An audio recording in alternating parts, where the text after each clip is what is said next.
Residents of Calgary are now involved in trying to get their homes and their businesses cleaned up after massive flooding. Authorities have opened 2 registration centers for people to apply for financial aid. Charitable organizations are also trying to help. And joining us now from Calgary is Heather MacDonald, the Vice President of Calgary United Way, who also happened to have first-hand experience with the flooding. Good morning, Ms. MacDonald.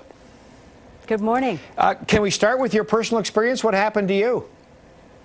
Well, we were evacuated on Thursday afternoon and left the city. We were on our way out anyway, and on Friday our kids went into our street in hip waders, went into our home and our Chesterfields and TVs, and the whole basement was floating. So we started the hard work on Saturday with incredible friends, amazing family, and all our co-workers, and 50 people emptied the basement and gutted it. And, you know, we're in good shape now, but lots aren't still. Do we have any numbers yet, hard numbers of how many people have had this same kind of experience? Because for an awful lot of folks, if you've had that much water, your entire structure and all your belongings are at risk. Well, I think all your belongings are at risk, that's for sure.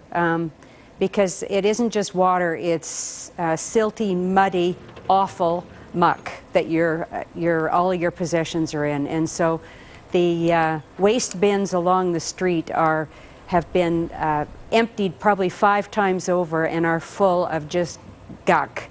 Yeah. And structures, though, it depends on the age of the home, and there's some houses being condemned, but I think for the most part people are able to save their homes. Lots of them have it on their main floors as well. There's some really dire situations for families. Speak to us then about the help that's being made available, about the funding and about the registration centers and how it works.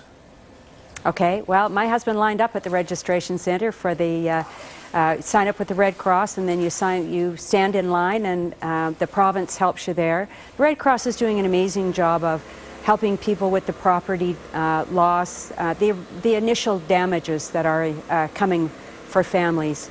So the United Way's job is really phase 2. We have an emergency support fund that is in place to help people as they go through the next months and how they handle the stress, anxiety, financial stresses of having gone through this. Families are really shaken. Your home is where you find yourself, you get your legs, you have some fun together, and lots of families are split up, and 2 staying with one family, and another 2 kids over here. So they're pretty shaken, and even with all the positive energy in our city, families are going to be shaken for the next months until they can get themselves stabilized again. Is it going to make a difference if the Calgary Stampede gets up and running and puts on a good show again? Will that be a real morale booster, do you think, in your city?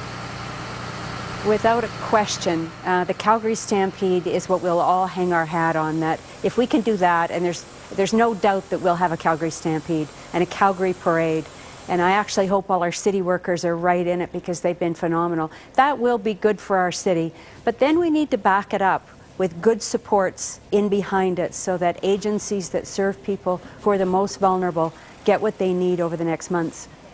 Heather MacDonald is with the United Way of Calgary. Good to see you, Ms. MacDonald. Thanks very much. Thank you very much.